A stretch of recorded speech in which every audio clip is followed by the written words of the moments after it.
Hey again. Alright, so because this keeps coming up over and over and over again, and the people who keep trying to talk about it on both sides know fuck all about what they're talking about, I'm gonna step in here and try to give a definitive guide to the issues of trans people. And this will go into stuff about biology, the political stuff, and so on. Neither the right nor the left are even remotely close to accurate on pretty much any of their talking points, so this seriously needs to be addressed since it keeps coming up. Also, not that I'm not angry or upset at people not knowing what they're talking about on this issue, as they keep having it shoved in their faces, and it's insanely complicated. And most people just don't have any reason to study this to any degree, and the surface level stuff isn't very accurate to what's really going on. Basically, think of it like the difference between Newtonian gravity and Einstein's version. 98% of the time, Newton's gravity works fine. But then you get weird edge cases like Vulcan, where Newton's model of gravity predicted there should be another planet inside of Mercury's orbit, even closer to the Sun, Sol, in order to explain Mercury's rather wonky orbit. Turns out Einstein's model of gravity explained that distorted orbit away, and there's no actual planet called Vulcan in our solar system after all. The edge cases are rare, but they're important because they point out where our understanding of a topic breaks down and where there are problems that need to be addressed in our modeling of reality. So, trans people are one of these edge cases that shows that the model we've been using to explain things like sex and gender doesn't really explain what's really going on. Fortunately, we've come a very long way in the past 20 years or so, but not far enough. The idiotic SJWs are shutting down valid inquiry towards these things because they're stating even asking the questions at all is oppressive to trans people, and that they may get answers that are problematic.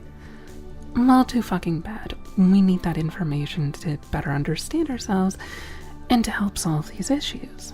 Anyway, there's a lot of stuff to cover here, and because of the nature of this topic, I have to give full disclosure to begin with.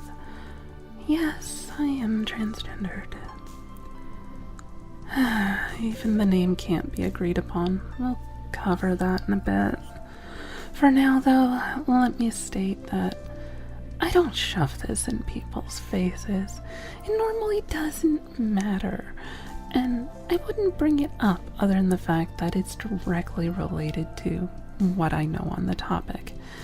No, this doesn't mean I magically have better understanding of gender or trans issues from birth. Hell, if anything, it meant I had even less understanding than most because I had the basic fundamentals called into question very early on. This did, however, mean that the topic was very interesting to me, and I've put an enormous amount of time and effort into trying to understand what's going on. I've kept up with medical journals on such, and so at this point I have an exceptional understanding. Relatively speaking, at least, since we're seriously missing a lot of important data. Just in relation to the trans and gender topics. But anyway, let's get into this. First off, let's start with definitions, because this is going to be highly important when talking about these matters. Most of the layman's terms aren't very precise, and some of the terms that need to be covered to understand what's going on aren't terms most people are aware of. So, biological sex. Boys have a penis and girls have a vagina, and these are dictated by your X, Y, and XX chromosomes. No, they're not. In fact, every single thing stated there was inaccurate. Not entirely wrong, but not actually right. The whole Newtonian version cropping up, as it were. It's true most of the time, but let's just skip into actually explain this. Medically speaking, a male is someone with small gametes and a female has large gametes. Basically, sperm are small, eggs are big. There you go. That's the limit of the medical definition. There's a reason for this definition to exist as it does. There's a lot of variations that we don't have any real way to cover otherwise. A really obvious one, birds don't have X and Y chromosomes, for example. They have W and Z chromosomes instead. Another big one is that, well, it turns out your chromosomes only dictate your primary sexual characteristics, not the secondary ones. That means your testes or ovaries and some stuff in the brain, but the penis and vagina are secondary sexual characteristics and actually aren't controlled by your chromosomes at all. They're pretty much entirely and purely dictated by hormone levels leading up to birth. One of the edge cases where this breaks down in a blatantly obvious manner is androgen insensitivity syndrome, or AIS, where basically the person's more or less immune to the effects of androgens, such as testosterone. Keep in mind that we basically are female by default, at least in terms of our genetics, and testosterone is roughly about 1,000 times more potent than estrogen is. So having too much testosterone in your body will convert it from female into male in most ways. The penis and vagina use the same DNA and the same parts and are essentially the same organ, but the way they're expressed is dictated by hormones. Because of this, someone with AIS may have XY chromosomes and be classified, well, they'll be classified medically as male, but they'll look and sound female, have vagina, and so on. In fact, they'll tend to be some of the most attractive women you'll see because they have basically zero testosterone in their system. Or at least their body ignores it pretty much entirely. Her testes will never descend because she won't go through male puberty, so they'll be sitting about where her ovaries would be normally. And on just, casual scan of her body or whatever, she'll look female. And unless she expressly gets a medical test for such, like a DNA test, she'll probably never know about it. But it'll prevent her from having children, obviously, because she doesn't have any ovaries, so no getting pregnant. There are a bunch of other odd issues that can crop up here as well, such as people with XXYY chromosomes or XYY, or intersexed individuals who are born not fully with a penis or a vagina, but some sort of odd in-between that isn't quite either. In fact, about 2% of all births are intersexed, meaning they're not 100% clearly male or female. To determine which you are, they use a ruler. 1.5 inches or smaller and you're female, 2.0 inches or larger and you're male. So I'm not actually sure what they do with those in-between ranges, to be honest. It's probably up to the doctor's personal decision or the parents. I don't know. Either way, this happens surprisingly often. As in, it's almost guaranteed one person in your homeroom class during high school was born intersexed. It's not a huge deal. They just perform a little bit of surgery a few days after birth and fix it. It doesn't even go onto your medical records usually, meaning you can check your records and you wouldn't even know you were one of those who were born intersexed. It also means that they can get it wrong sometimes and correct this issue the wrong way, which is one possible way to be trans, which brings us to our next definition. Trans, what does it mean? Linguistically, Transgender just means the opposite side of gender, so your gender is female instead of male, or vice versa. This doesn't really have anything to do with gender as a spectrum, which is also mostly false, but again, we'll get to that in a bit. The cisgender thing just means the same side as, so if your sex is male, your gender is also male if you're cisgendered, and this is true for the vast majority of people. It shouldn't be used as a slur, even though the asshole social justice warriors do so on a regular basis.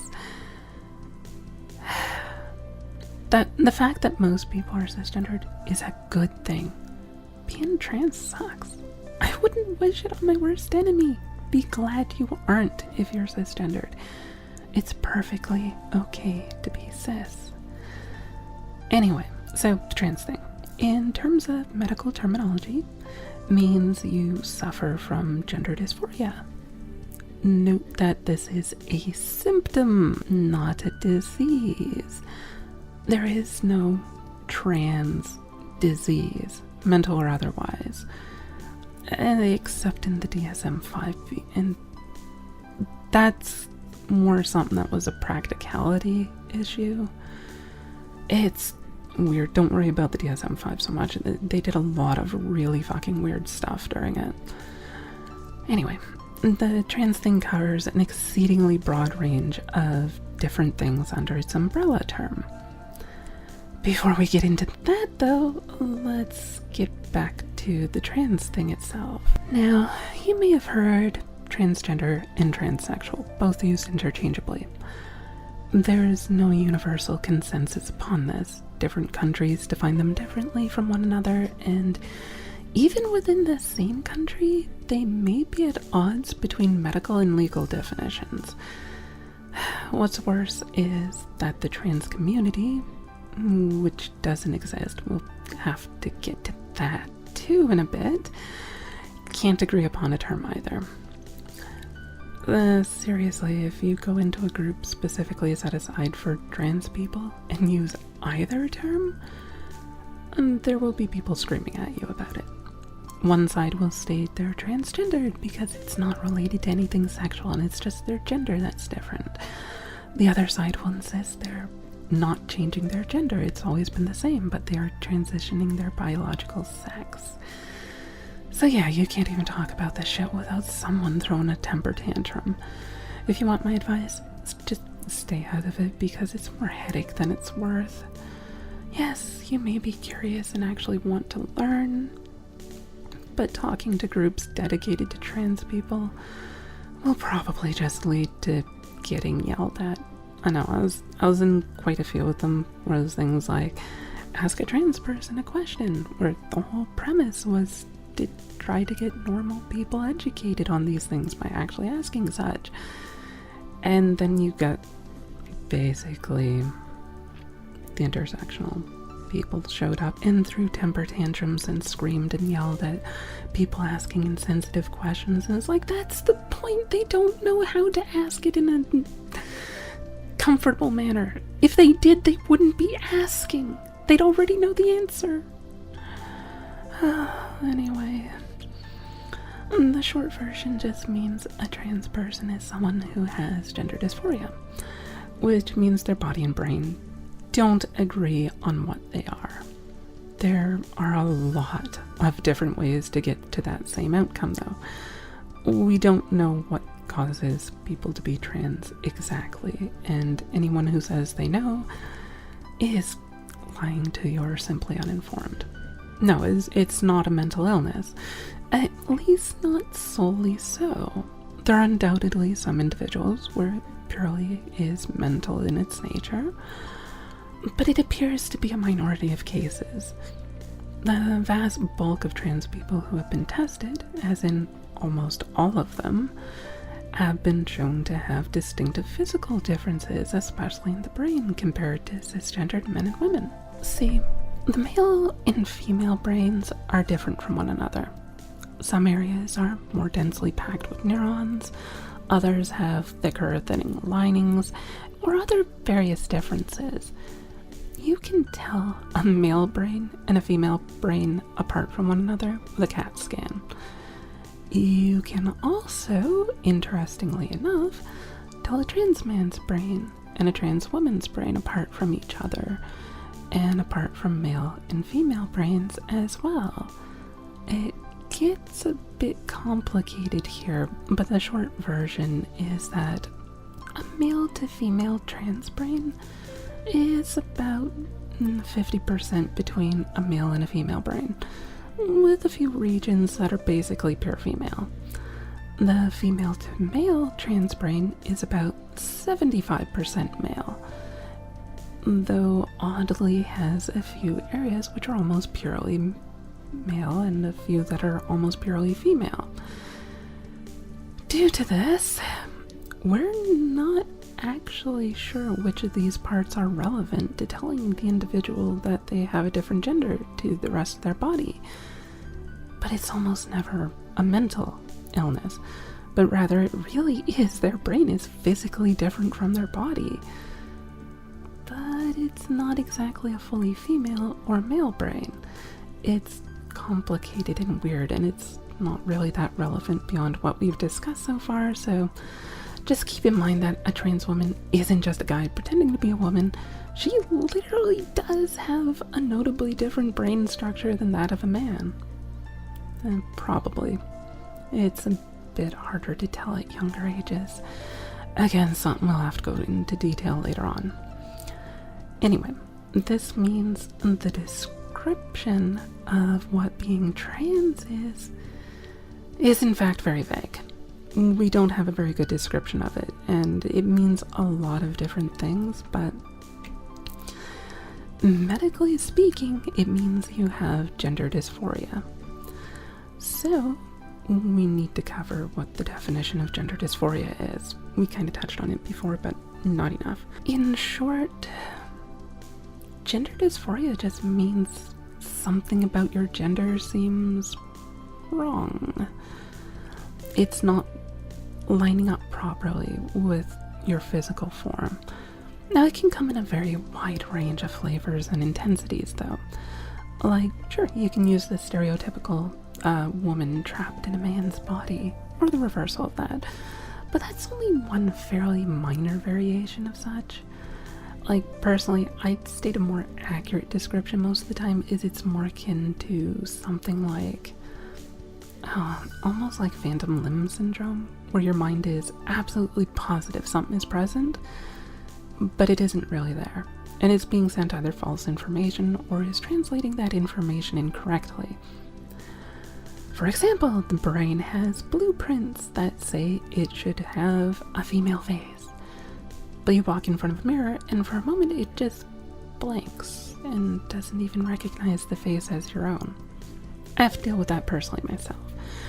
Try to picture it as something like you dressed up for Halloween, got drunk and fell asleep, wake up the next day and look at the mirror, but you forgot you were dressed up and you're a little groggy and it takes a few moments to register what you're seeing.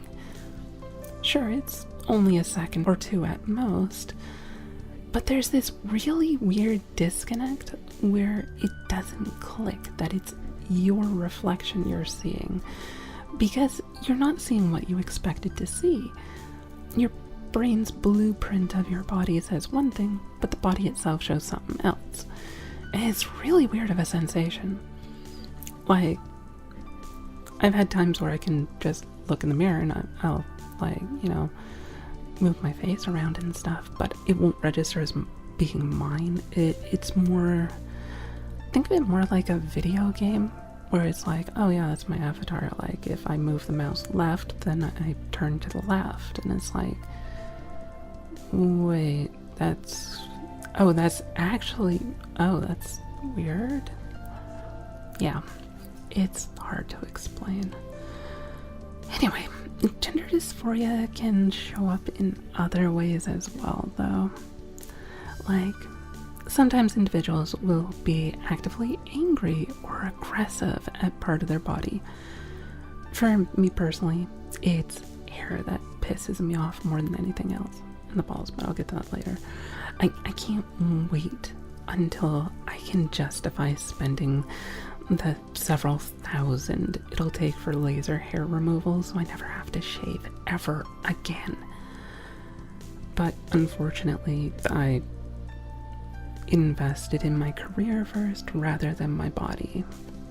It was just more practical, so it's something I have to deal with on a regular basis, and it's annoying as fuck. But enough about me. This doesn't necessarily have to be in areas you'd expect either. See, most people assume every trans woman will want to remove her penis, for example. Not necessarily. That's a ridiculously complicated situation, and you know what? It's too important to risk forgetting. So let's get into it right now. See, there are different things that will trigger gender dysphoria. And I don't mean trigger in the sense of how the SJWs tend to use it. It's just like some parts of the body or certain actions may make it stand out way more than others will.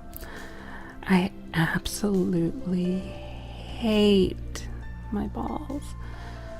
But after years of trying to come to terms with it, the penis is just a mild nuisance. It's dumb that it exists, but I could live with it. I'd rather not, but it's fairly far down on the list of things that bothers me.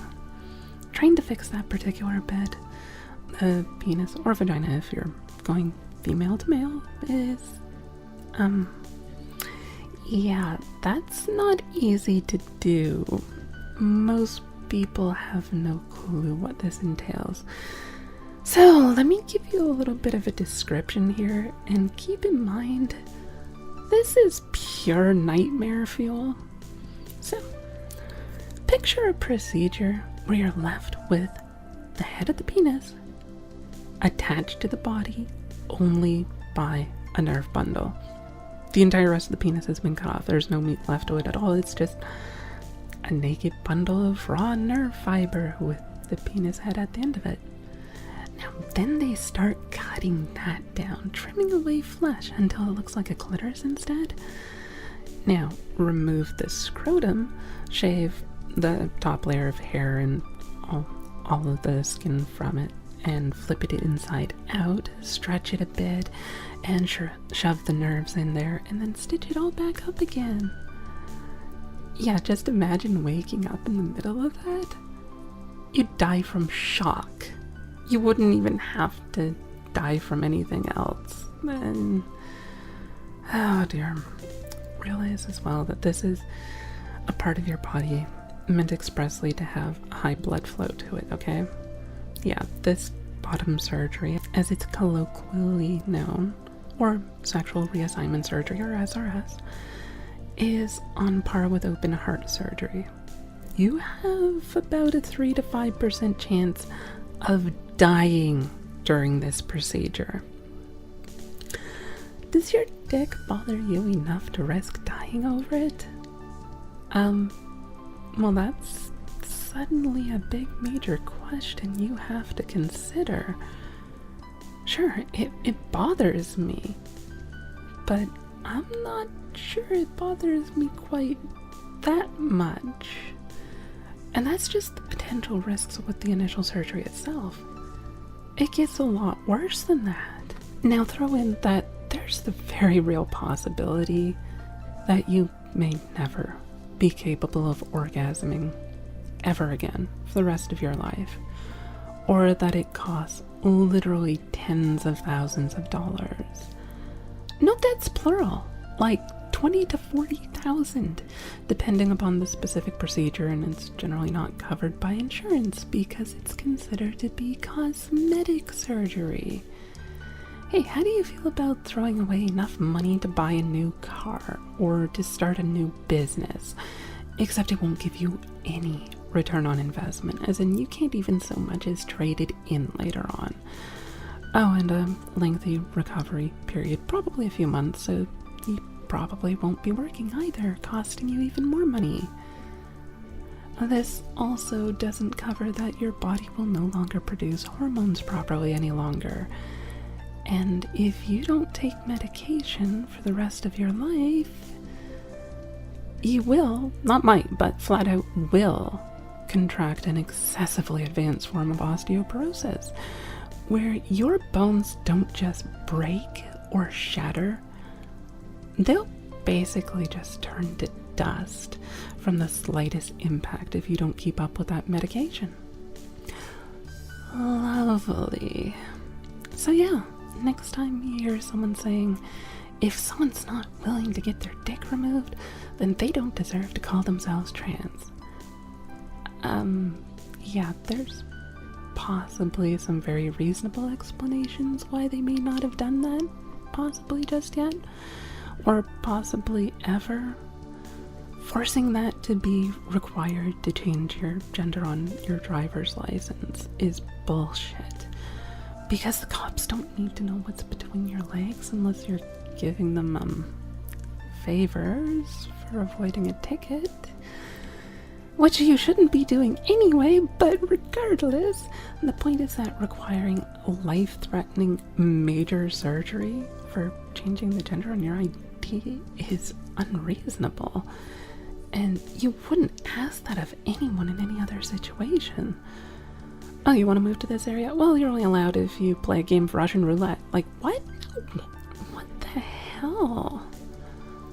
But people don't realize just how dangerous Saorsa is, nor the complications that go with it, or that the penis may not even be particularly a bother to that individual, but many other things might.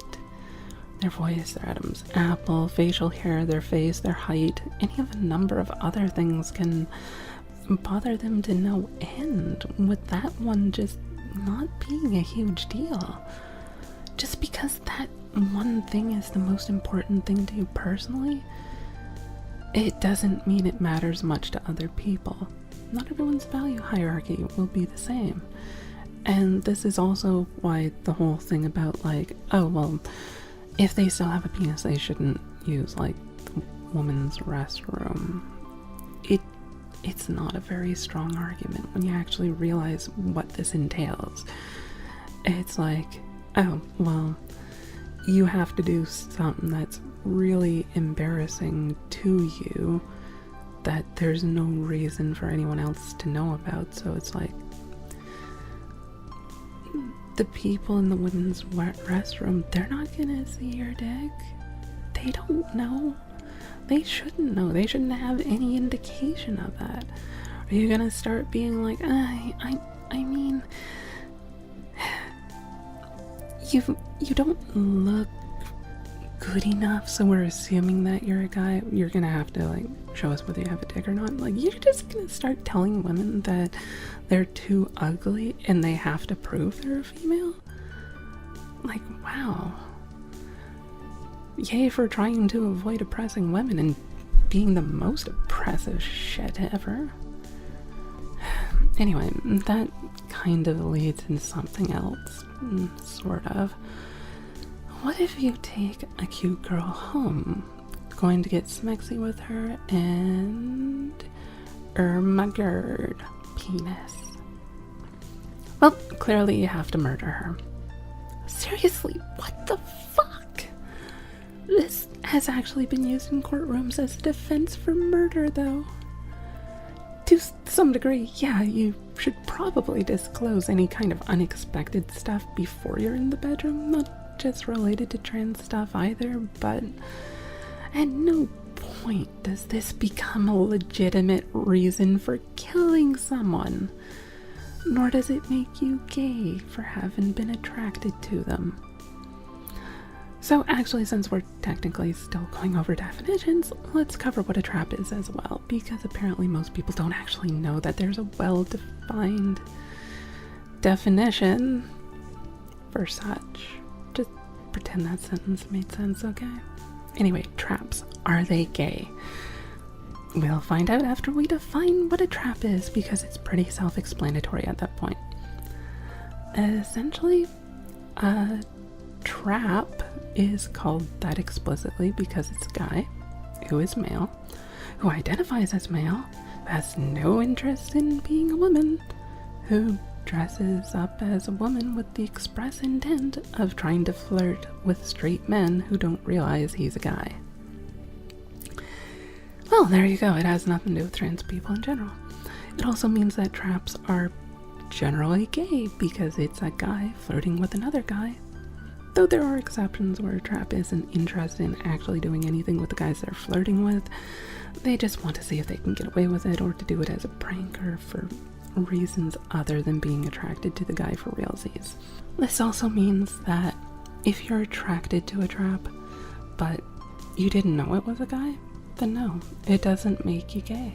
It does, however, mean if you were attracted to a trap explicitly because they're a trap, then yes, that is at least somewhat gay, because you're a guy attracted to a guy that you know is a guy because they're a guy. Like, this isn't rocket science. Anyway, let's get into some other things that need to be covered, such as how many trans people there are. I mean, we know it's a tiny fraction of the population, but how tiny is it? Turns out we don't really have particularly good numbers on that. The big study that was done on this sucked. Like, really, really badly. Basically, take a small country which has only a single hospital in the whole country that can do the SRS dealie we covered earlier, and count up all the people who have undergone that surgery and divide it by the total population of the country. Yeah, that's hideously bad methodology. There's so many problems with that it's not funny.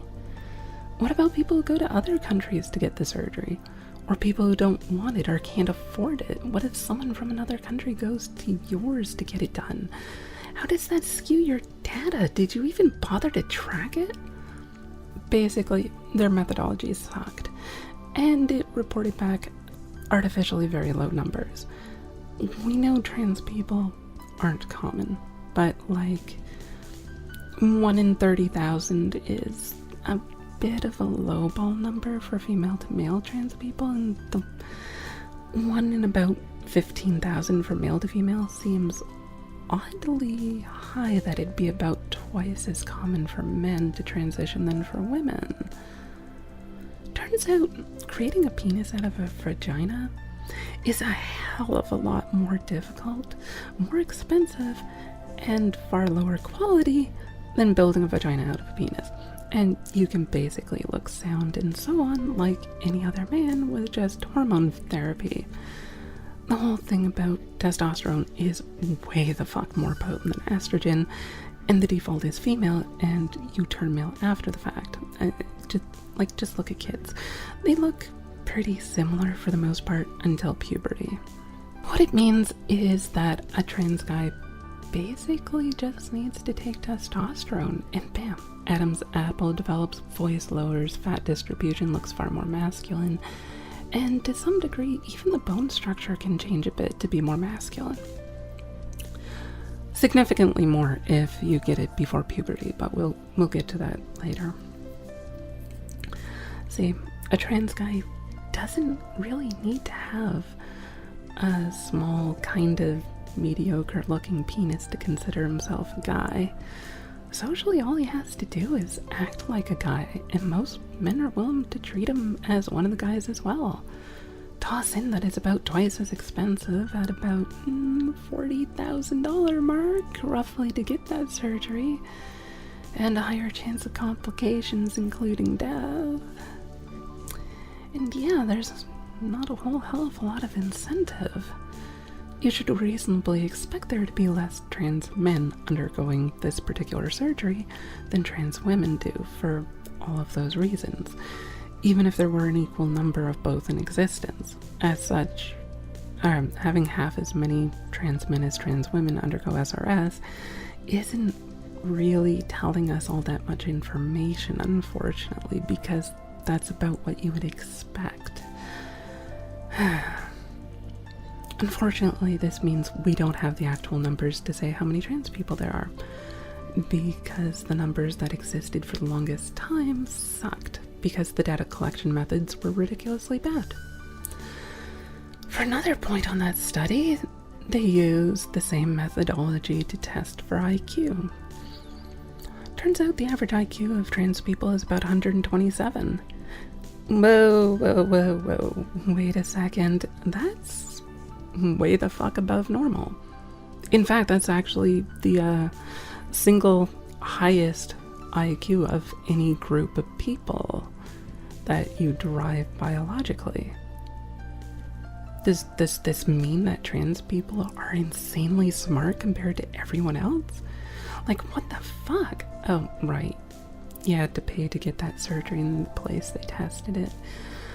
So all they really managed to tell us with that data is, oh, hey, people who tend to be smarter are more likely to have enough money so that they can afford to throw away tens of thousands of dollars.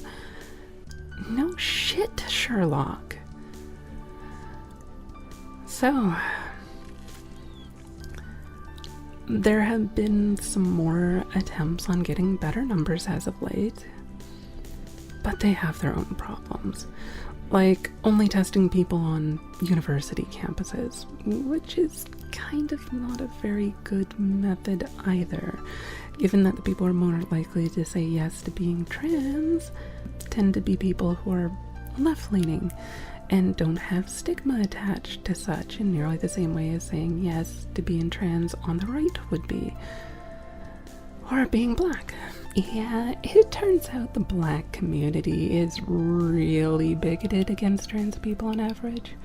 Like, the intersectionality people will bring it up occasionally that, yeah, black trans people have it really harsh, worse than anyone else.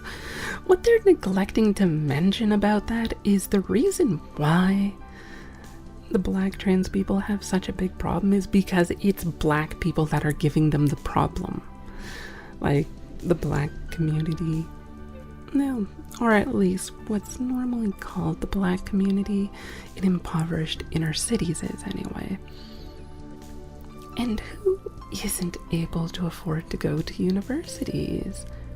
Impoverished inner city kids, which tends to include black people, on average anyway. So the basic gist is that the people who wouldn't admit to being trans, even if they were, don't tend to get included in the study data. So it gives an overly high number, suggesting about 1 in 200 to 1 in 300 people. That's a bit high, so probably not the case now. You may notice that's a rather absurdly large disparity between studies as well. One study says as high as 1 in 200 and the other says as low as 1 in 30,000? Tiny little difference. See what I mean about we need more data and better studies? Unfortunately, the only people who are studying this stuff tend to have a strong political agenda, as everyone else gets chased out by the SJWs from the research. So you get pro-trans people trending towards skewing their methodology to favor trans people, and the anti-trans people tending to skew against such. Neither of these are particularly useful to us to learn what's really going on, so bleh. So, we don't know a whole lot of what's going on, but there are some things we do know.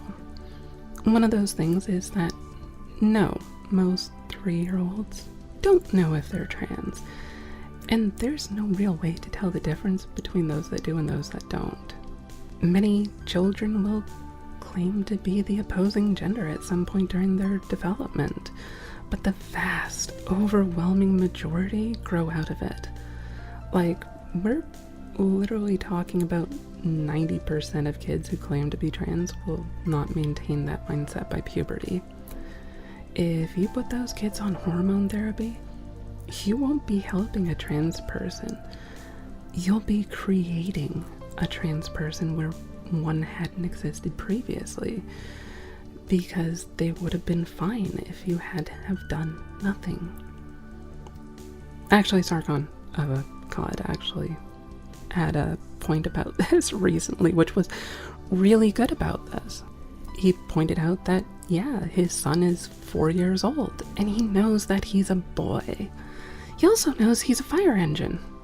It's like, yeah, you might not want to take his word for this just yet. He may remain a boy, maybe he'll end up being a trans woman when he grows up, who knows? We don't know at this time. You don't make really distinctive decisions at this point in your life in a way that... Anyway, this was a little bit of a tangent, so I've gone off script. I forget what I was talking about. I'm just gonna go back to what I was talking about. So, the point is, parents who encourage their children to be trans or gay or whatever are also not helping. One of the very, very few things that can be derived from the whole trans thing is being true to yourself, and it's enforced at gunpoint. Either you are truthful about who you are, or you die. Like, the suicide rate in trans people is absurd. From what we have studied, it's about half of trans people try to commit suicide at some point in their lives. And about 31% of all trans people that we know of will succeed. As in, the number one cause of death in trans people is suicide. This is not fucking okay. The scarier part is we don't know what the dark figure is. Like, the people that we don't know about. Now, you can make an argument either way for it. Like, these are the trans people that we don't know that they're trans because they haven't told anyone. Are they committing suicide in even higher numbers because they have no support structures? Maybe. Maybe it just doesn't bother them enough and they don't need to do anything about it. Like, it doesn't frustrate them to the point that they actually need to transition or anything. So maybe it's a much lower number. We don't know. That's the problem with dark figures in statistics. All we can say is that of the trans people that we know, and we have like contacting support websites or talking to therapists and such, yeah, it's like 31% of them kill themselves. Like, that's insane. Unfortunately, there are many different reasons for this. From families disowning their children, religions, which normally help someone in a time of emotional need, instead describing them as evil, and stuff like that. Most people need some point of stability in their lives to fall back on when things go horribly bad for them. Rough points where they need a rock to rest upon. But when even the most basic fundamentals of like who you are as an individual or what your gender even is become unstable questions, that can really make things far more difficult.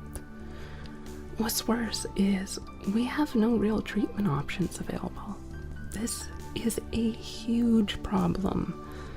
We flat out don't have the medical technology available to change someone's brain to match their body.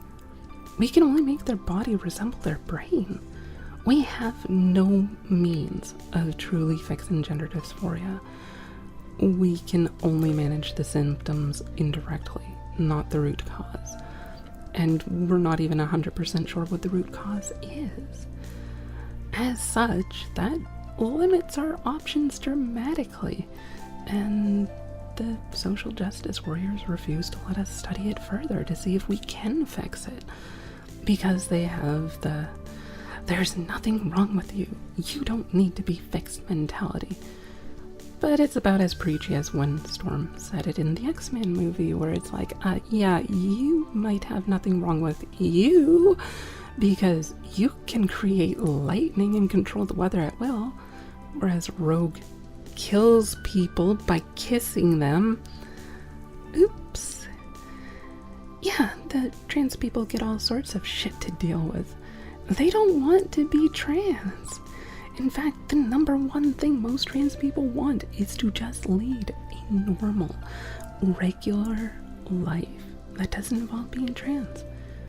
And they'd love it if no one ever knew they were trans in the first place. They transition and hopefully disappear into the crowd. I'll cover more on that in a bit as well. I know I've been doing this a lot lately, but there's so much stuff to cover. Anyway, for now, the point is that no, trans people don't want the SJW celebrating them. They want to be fucking left alone, not have this spotlight shined in their faces. There are exceptions to that, but that risks getting into the transgender thing, and I'm not going there for this, okay?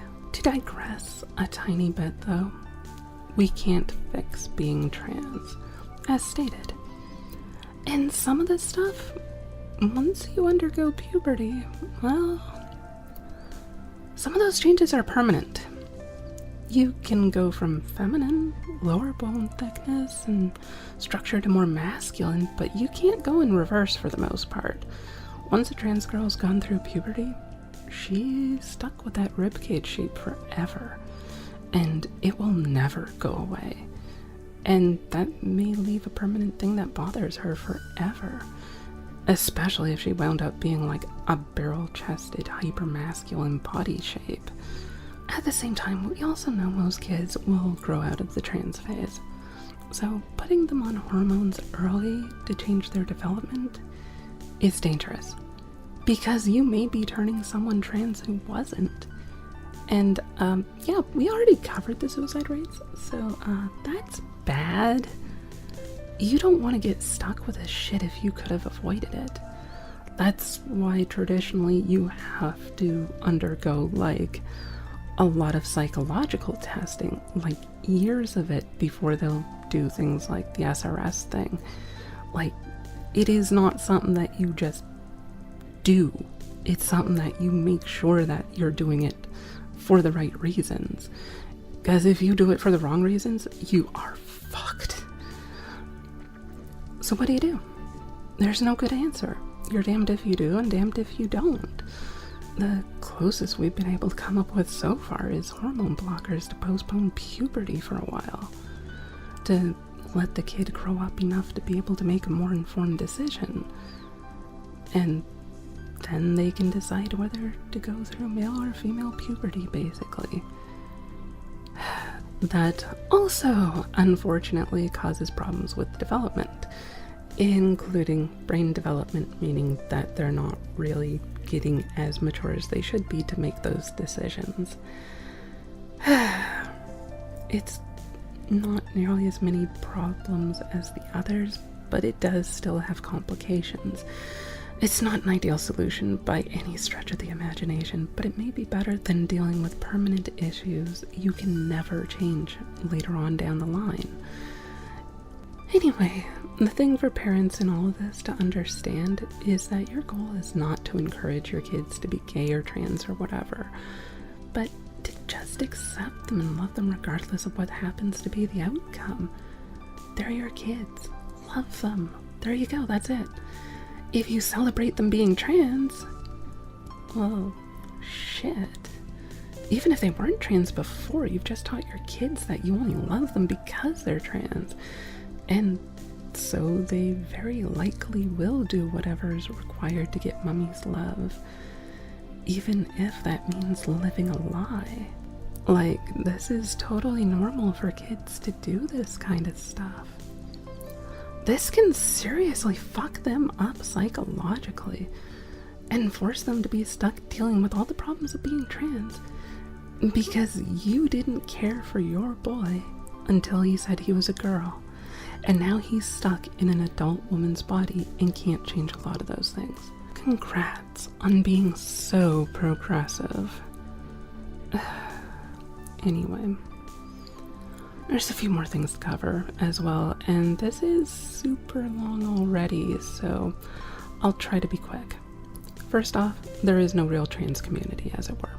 Sure, there's gay community, but that's because they have common ground. The gay community is A, men. B, they're attracted to men. C, presumably attracted to each other. There you go. That's some pretty powerful stuff to form the basis of a community upon. trans people, though, well, male to female and female to male trans people have quite significantly different problems they face. They don't even have their gender itself to use as a basis for a community. That they don't feel comfortable as the gender that was slapped on them at birth isn't really good enough. A non-statement isn't nearly as powerful as a positive declaration. Toss in that trans people have no inherent sexual preferences that are conforming to others, and you don't have that either. Really, the T in LGBT shouldn't be in there at all because it has nothing to do with your sexual preferences. It's who you are as an individual, not who you're attracted to. The trans people are only attached to the LGBT community at all as a matter of convenience, and even in the LGBT side of things, as at a consistent track record of backstabbing the trans side of things on a regular basis. There's some really bad examples of this, but that gets into historical things that you don't really need to know about. Instead, for the most obvious example most people will know about is the political lesbians, known as trans-exclusionary radical feminists, or TERFs. Basically, the people on the left tend to be the most likely to throw trans people under the bus at the first opportunity in order to try to help the other groups. Like, there was a lot of laws that would have been trans-inclusive in terms of their terminology that as they were written, and it was the LGBT groups that actually went in and scrubbed off all of the trans-inclusionary stuff so that it was more likely the law would get passed, which sucks if you're trans. Now, there's also the fact that social justice warriors tend to pick fights in trans people's names, then dump this huge pissed off hornet's nest in our lap and expect us to thank them for such. What the fuck is wrong with you people? We want to disappear, not have you stirring up fights and throwing them at us. We're a super tiny portion of the population. We can't be starting fights with people. We need every ally we can get. We can't afford to alienate people like you assholes can. So yeah, please stop alienating people on our behalf. That point is also an issue though. The trans community, as it were, has no real common ground about pretty much anything. No positive statements, as in affirmations that X is true of the individual, to bind them together. And the end goal of the vast bulk of trans people is to not be considered trans anymore. Not exactly much to build a community upon, even before you include that our numbers are so low that it's exceedingly unlikely to know anyone nearby you who is also trans unless you're in a major city. And even if you did know someone, you probably wouldn't actually know they're trans, because that's kind of the point. So yeah, there's not really a trans community at all. It's actively trying to not exist. Now, there are other groups which are trying to use the umbrella term trans for themselves as well, like the idea of gender being a spectrum, and there are tons and tons of genders. The vast overwhelming majority of trans people are going from male to female, or vice versa, not some indeterminate point in between. In fact, the very study that came up with the claim that gender is a spectrum, well, that's not what the data actually showed. What the data really showed is that virtually everyone falls under 85% plus male or 85% plus female in terms of traits that are deemed to be masculine or feminine. While there's a lot of variation within that, it basically means virtually all people fall under what you'd call male or female. And even those who don't fall neatly under those 85% plus ranges still almost universally define themselves as strictly male or female, such as tomboys who consider themselves women instead of men in almost all cases. As for what these supposed other genders are, Have you looked at the list? Most people hear things like, there are a ton of different genders, like 53 different genders, 67 different genders. But mostly it's just nonsense. Like, look at this. Female, trans with an asterisk, female, trans person, trans woman, transgender female. There's actually about 20 different variations of trans women alone, not even just including trans men. You may notice a tiny bit of redundancy here, so I'm gonna skip over the rest of those, especially since only one of those is a fucking gender, namely female. Being trans is not a gender in and of itself. There is an argument to be had for being non-gendered, and while it may be possible to be gender fluid, that exists currently only as like a hypothesis at the moment, not something that has been scientifically proven so far. Might be true, don't know yet. We need to study it further. And I've known a few gender fluid people though. They weren't. Each of the ones that I've personally known, they just had no idea what gender was and were mixing up emotions with gender. So they'd say things like, they're feeling masculine today.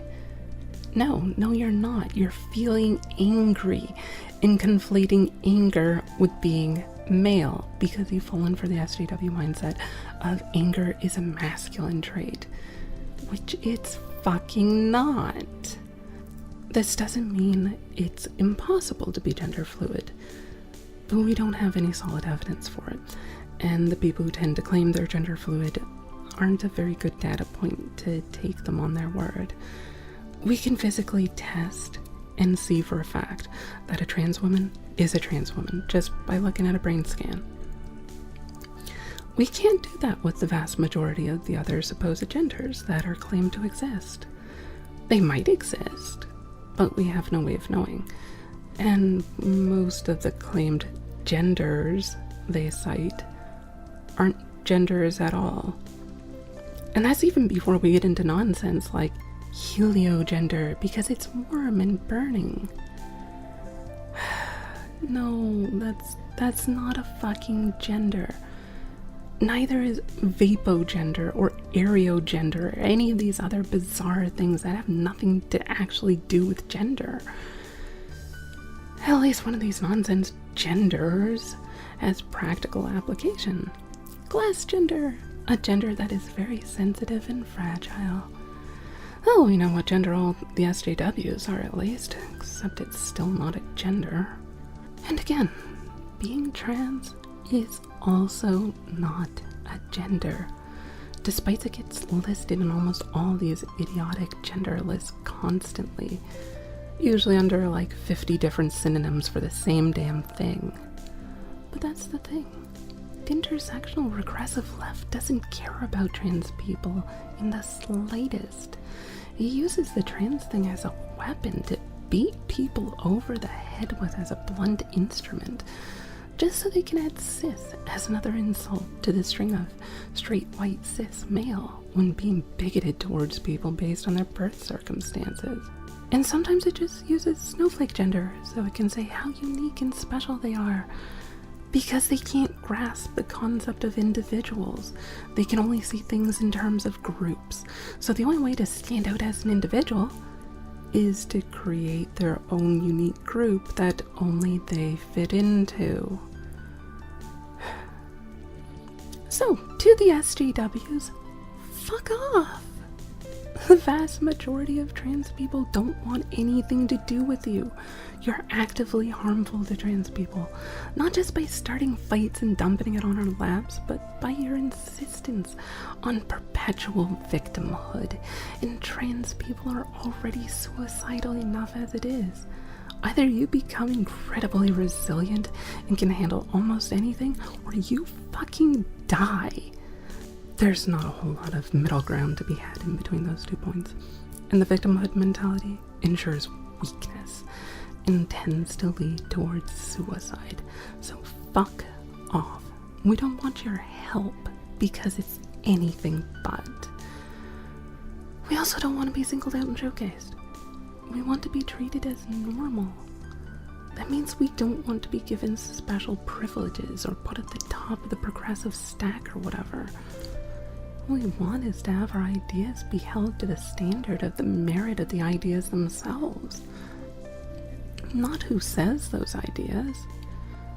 My work should stand on its own because I did a good job and I worked hard at it, not because I was born the right way to get oppression points.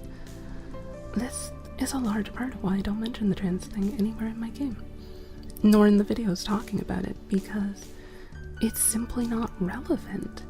And I'm actually honestly paranoid at this point that the intersectionalists will show up and boil everything I've accomplished down to just being trans. Or the feminists will just say, it's because feminism did all the work for me. No, you fucking did not. Fuck you. As for everything else, this is such an insanely huge and complicated topic as it is that there's no way I can do it proper justice in a single video. There will be stuff I didn't cover in detail, things I missed, and stuff that needs further explanations. So please, link this to anyone anytime someone gets into talking about trans stuff, and ask questions you have in the comments section. I'll try to answer as many questions directly as possible. I refuse to be one of those rejects who just tells people, educate yourself, because it's taken me years to find this information, and the fastest way to be educated is just ask someone who already knows rather than blindly stumble about in the dark, hoping you discover the coffee table of enlightenment with your shin of ignorance. Actually, that does sound like a very good way to learn things. Alright, so my metaphors suck. Deal with it. Point is, post in the comments section if you have any concerns, complaints, questions, or death threats. And that's it.